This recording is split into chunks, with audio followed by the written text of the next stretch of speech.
Hey guys, so welcome to this little video, and I also want to say happy 2023, and I want to say that this is my, well, not the first video I posted in the new year, but I want to say that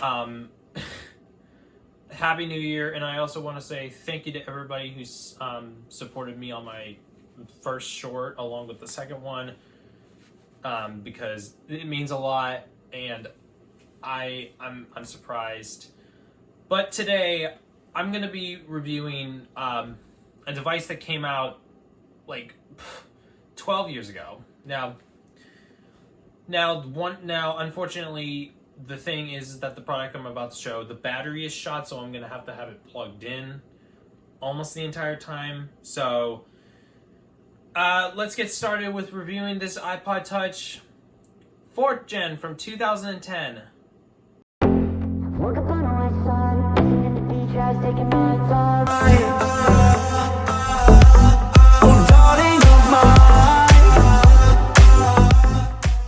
Alright, so I want to say that I also will be comparing it against my 5th gen. Not too much to compare, but here it is. And immediately have to plug it in. But firstly, before I'm gonna plug it in, I want to quickly show the design. It's got the classic design of the old iPod Touches, along with the old iPods back then, with its stainless steel back, which I think, if anything, is so old school. Against even when you look at the iPod Touch 5th gen, which has this aluminum back on it, which this is engraved as well. It's got a camera on it. This is the very first one that had a camera. This is a 32 gig model. It's got the old, even the old iPod Touch and stuff. On the bottom, we've got speaker, a 30-pin connector, and a headphone jack. On the other one, we've got a lightning connector along with the speaker and the headphone jack. Front-facing camera at the front, and the same 3.5-inch display. Although this is a Retina display, as I'll show in a second. As I grab the 30-pin connector and plug this in. It's a little bright, but I'll have to turn on the brightness in a minute. This is my 5th gen. It is running iOS 9.3.5, which I've had this for a couple months. I bought this before I bought this, but I think it's a good idea to compare these two, since this was the one that was the one after the next gen. But it's got a Retina display, which is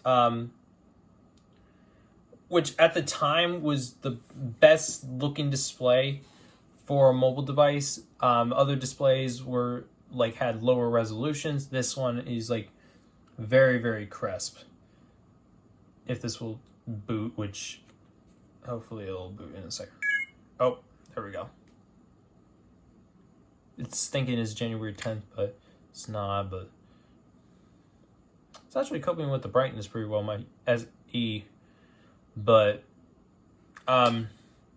here it is. This is running iOS 6.1.6, which is the latest OS it can run. Somebody did get iOS 7 to work on this, although it took some modification to get it to work. This one was running iOS 6, although it's running 9.3.5 now. But as you can see, it's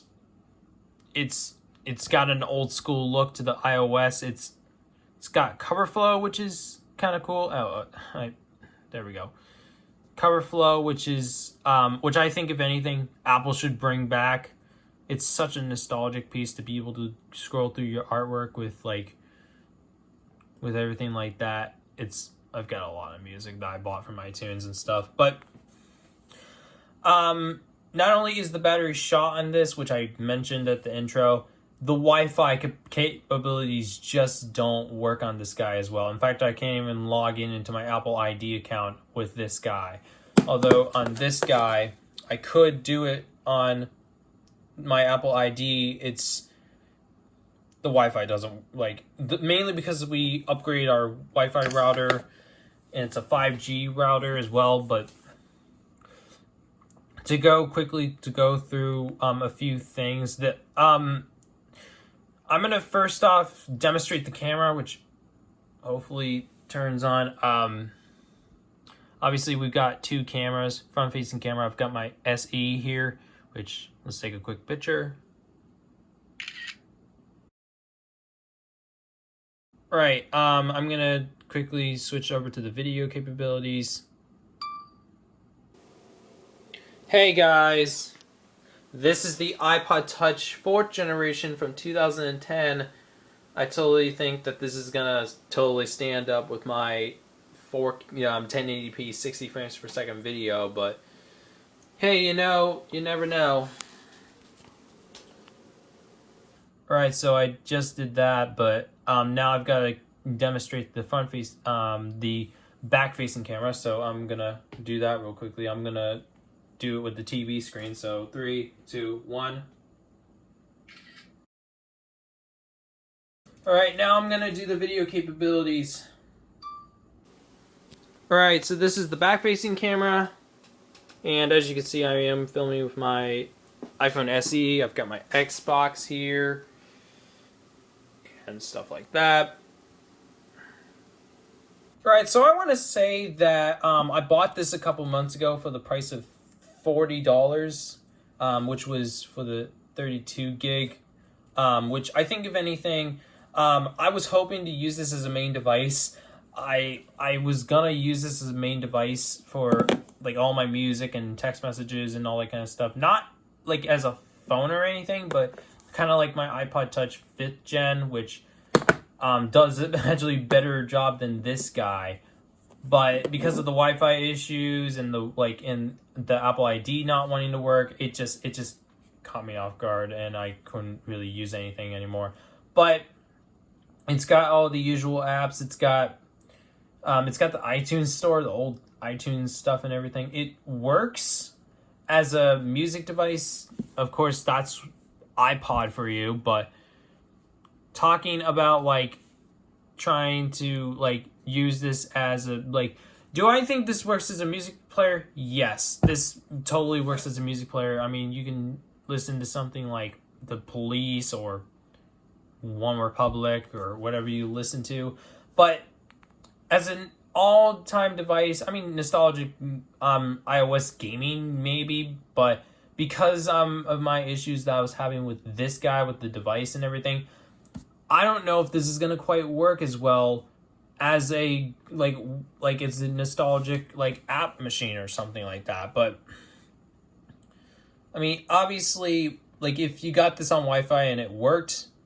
then glad on you. But this device is just not as good as it was. I mean, I would choose this guy, even though this is running iOS 9, and even then, this is 10 years old now. This is 10 years old, and yet this can hook up to the Wi-Fi. The battery holds a decent charge. It's got 32 gigs in it too, and even then, I'm like, I just like this better. It's really a nice device, and even the design actually kind of fills into the modern age. This has got aluminum. This has got the classic iPod look. It's got a camera and a flash. It's got this part for the antennas and stuff. I think that may be the issue with this guy because it doesn't have the same thing. It's got the loop as well, headphone jack, and also the aluminum is starting to show through. But it's still a great device. This thing, if anything, if you were using this as a music or video device, then this is a pretty great guy. I mean, the thing is that obviously, if you were buying this used, you would have to replace the battery, but besides that, it's a pretty great device. This guy, on the other hand, if you were using this just for music, I can see that. It's got the nostalgic side to unlock and everything. For nostalgia and music-wise, this is a pretty good guy, but for everything else, it's kind of weak. And I know this was the last iPod that iPod Touch Steve Jobs fully introduced, introduced to the world, and I mean, I think it looks good. Especially the white, it looks pretty good. I mean, but this guy right here, the iPod Touch 4th Gen, is obviously a really old device, and unfortunately, because of how old it is, it's just not up to the times anymore. You could listen to music with it, which is good, but I mean, obviously, this guy is a great little device to listen to music and everything, but again, it's pretty weak on stuff. But quick little thing of how I think about it. It's a nice little device if you listen to music and maybe some retro gaming, but for everything else, it's kind of weak. And I like the look, I like the feel, but this guy is just yes, it's old. It's about 12 years old now, but this guy just feels more modern. I know that if anything, if they tried putting iOS 7 on this guy, especially with the A5 chip that came out at the time, then it would be an issue. I think it was the A5 or the A4. I don't know. I don't remember which one. But anyways, I want to say thank you guys for watching. I hope you guys enjoyed this little video. Comment, like, and subscribe. I'll see you guys later. Bye. Back that ass up. Yep.